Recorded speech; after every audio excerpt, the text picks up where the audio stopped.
నెల్లూరు నగరంలో పేద మధ్యతరగతి వస్త్ర ప్రపంచంగా పిలుచుకునే సండే మార్కెట్ 40 వసంతాల సంబరాలకు సిద్దమవుతోంది.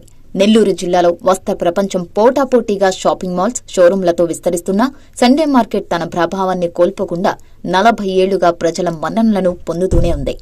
4 దశాబ్దాల క్రితం సండే మార్కెట్గా ప్రారంభమై నేడు ఎవ్రీడే మార్కెట్గా మారి నెల్లూరు వస్త్ర ప్రపంచంలో తలమానికంగా నిలిచి 4 వసంతాల వార్షికోత్సవాన్ని జరుపుకుంటున్న సందర్భంగా సండే మార్కెట్పై ఎస్టీవీ అందిస్తున్న ప్రత్యేక కథనం.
నెల్లూరు ట్రంక్ రోడ్డులో గాంధీ బొమ్మ నుండి ఏసీ బొమ్మ వరకు కేవలం ఆదివారాల్లో మాత్రమే రోడ్డు మార్చిన వ్యాపారంగా 1984లో చిన్న సంతల ఆవిర్భవించింది సండే మార్కెట్. పేరులోనే ఒక ప్రత్యేకతను కలిగిన సండే మార్కెట్ కాలక్రమేణా అది ఎవ్రీడే మార్కెట్గా మారేందుకు వ్యాపారులు ఎదుర్కొన్న కన్నీటి వ్యధలు, పోరాటాలు ఎన్నెన్నో.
నలభై ఏళ్ల క్రితం నెల్లూరులో వస్త్ర వ్యాపారం ప్రధానంగా ట్రంక్ రోడ్లో గాంధీ బొమ్మ నుండి ఏసీ బొమ్మ వరకు ఉండేవి. ఆదివారాల్లో ఇక్కడి షాపులు మూసి ఉండటంతో వాటి ముందు నెల్లూరు వారే కాక మద్రాసు నుంచి పెద్ద సంఖ్యలో వ్యాపారస్తులు ఈ ప్రాంతంలో రోడ్డు మధ్యంలో వ్యాపారాలు పెట్టుకుని రాత్రివేళ్ల తిరిగి యథాప్రకారం వాళ్ల ఊళ్లకు వెళ్లిపోయేవారు. అయితే ఈ రోడ్డు మార్గంలో ఆదివారాల్లో ఏర్పడే మార్కెట్ వల్ల ట్రాఫిక్ ఇబ్బందులు ఏర్పడుతున్నాయనే కారణంతో ట్రాఫిక్ పోలీసుల నుండి ఇబ్బందులను ఎదుర్కోవడం జరిగింది.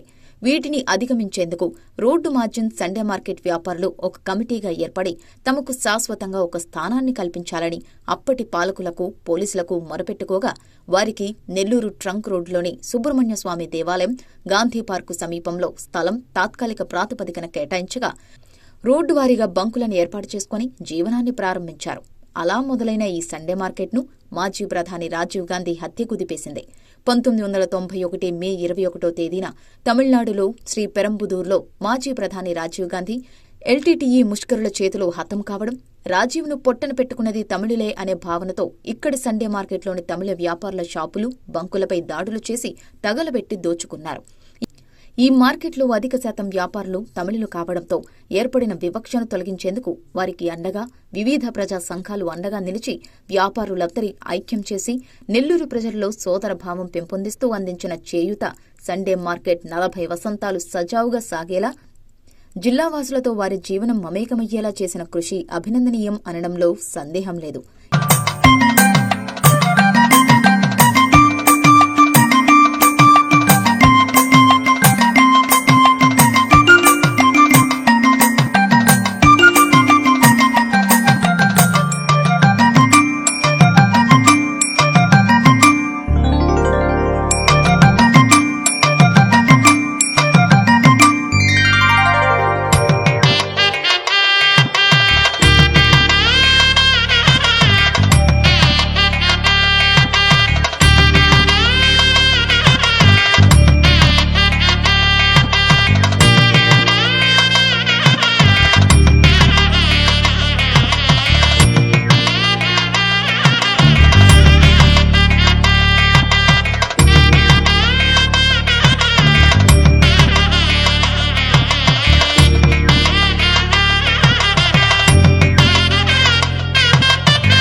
ఇలా అనేక ఒడిదుడుకులను, ప్రతిఘటనలను అధిగమించి 40వ వార్షికోత్సవ సంబరాలు చేసుకుంటున్న సందర్భంగా సండే మార్కెట్ వ్యాపారులకు అండగా నిలిచిన నెల్లూరు పట్టణ రోడ్డు మార్జిన్ వ్యాపారుల సంక్షేమ సంఘం గౌరవాధ్యక్షులు జె కిషోర్బాబు 40 ఏళ్ల అనుభవాలను నెమరవేసుకుంటూ ఎస్టీవీ ప్రతినిధి కొట్ర నందగోపాల్తో పంచుకున్నారు.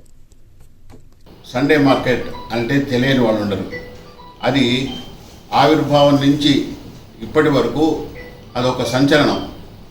ముఖ్యంగా తమిళనాడు వాసులు అనుకోకుండా క్రమేణా నెల్లూరులోనే వాళ్ళు స్థిరపడిపోయే కలిసిపోయినారు, మమేకం అయిపోయినారు.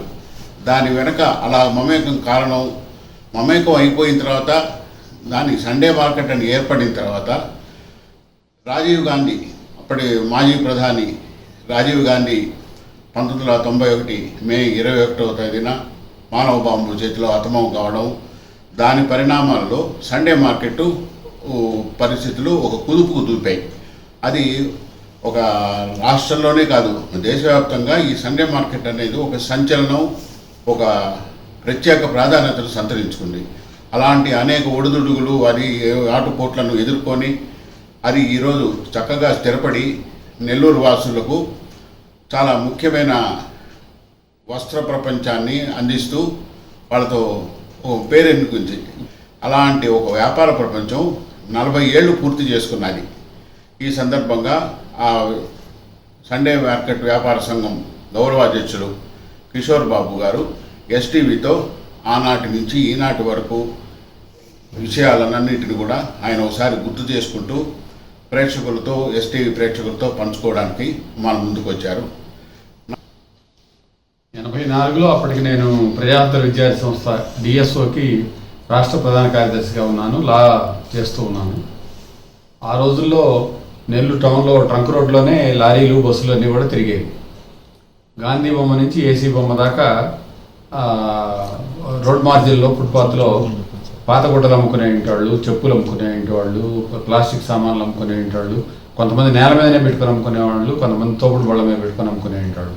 ట్రాఫిక్ అడ్డంగా ఉన్నారనే పేరుతోటి పోలీసులు వాళ్ళకి సంబంధించిన వస్తువుల్ని, తోపుడు బళ్ళని అన్నింటినీ కూడా లారీకేసుకొని పోయారు. మీరు అసలు రోడ్లోకి వస్తే ఒప్పుకోమనేంటి ఒక టెర్రర్ని పోలీసులు క్రియేట్ చేశారు. ఆ సందర్భంగా వాళ్ళంతా మమ్మల్ని అప్రోచ్ అయ్యారు, మాకు ఈ రకంగా అన్యాయం జరుగుతుంది, మేము ఎట్లా బతకాలో అర్థం కావట్లేదని.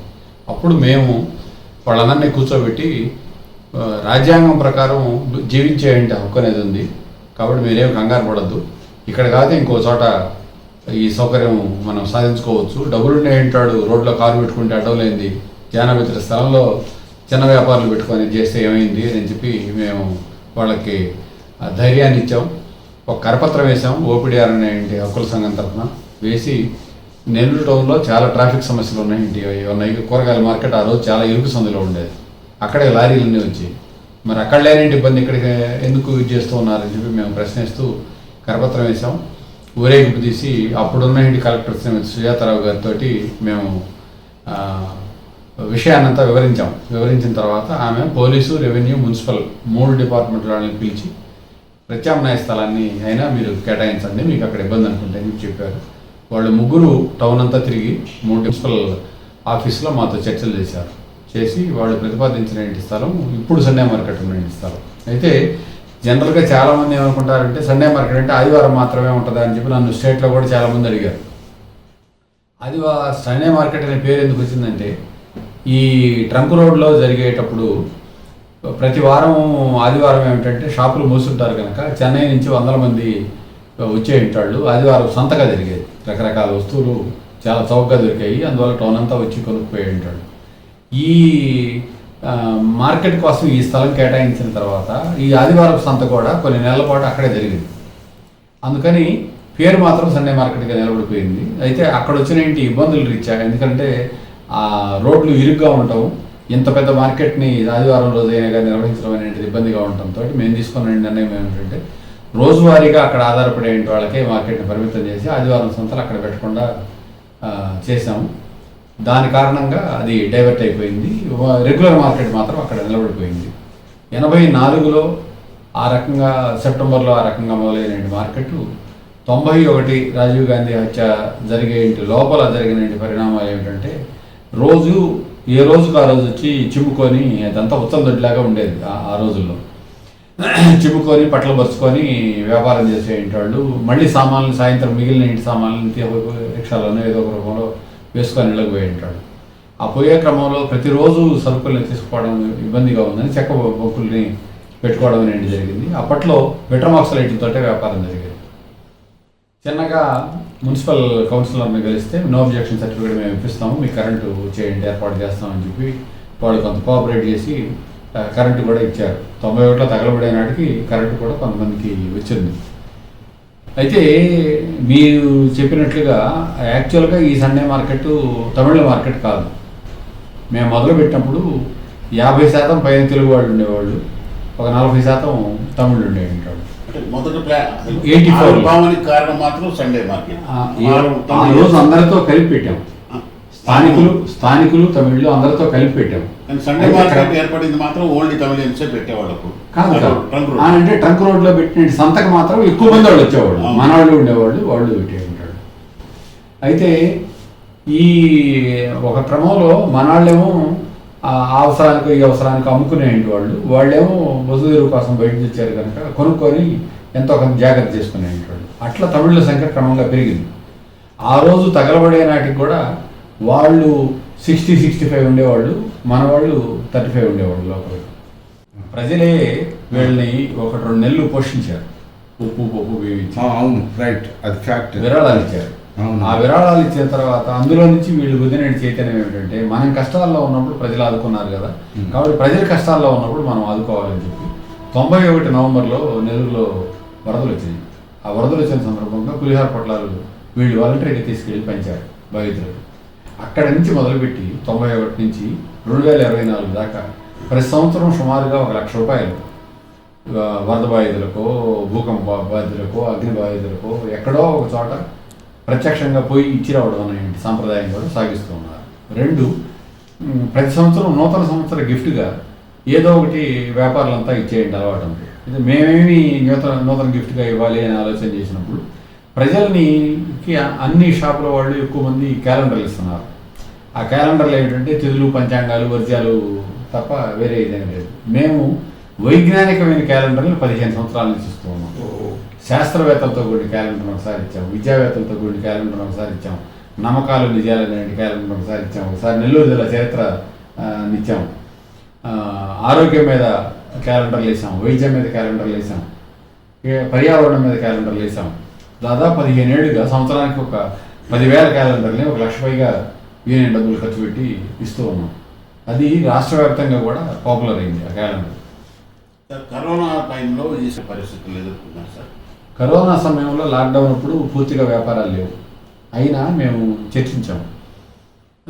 మనం కష్టాల్లో ఉన్నాం నిజమే, అయితే మనకంటే ఇంకా చాలా బాధలు పడుతున్నాయి వాళ్ళు, మెడ్రాస్ వైపు నుంచి నడిచి వస్తూ ఉన్నాయి వాళ్ళు, చెప్పులు కూడా లేకుండా ఇదే నడుస్తూ ఉన్నాయని చెప్పి దృశ్యాలను టీవీల్లో చూసిన తర్వాత ఏమైనా మనం వాళ్ళకి సహాయపడాలి అని చెప్పి నిర్ణయం చేసి ఆ కష్టకాలంలో కూడా చెప్పుల్ని తీసుకెళ్ళి బైపాస్ రోడ్లో పెట్టి చెప్పులు, కోడిగుడ్లు, బిస్కెట్లు, రకరకాల ఆహారాలు తీసుకెళ్ళి మేము వాళ్ళకి ఇచ్చాము. వాళ్ళు రోజుల పాటు అటువంటి వివాదాల్లో మేము పోయేవాళ్ళం కాదు. అది చాలా రోజులుగా ఉంది డిస్ప్యూట్, దాన్ని అట్లా ఓకే రైట్, థ్యాంక్ యూ, అయిపోయింది.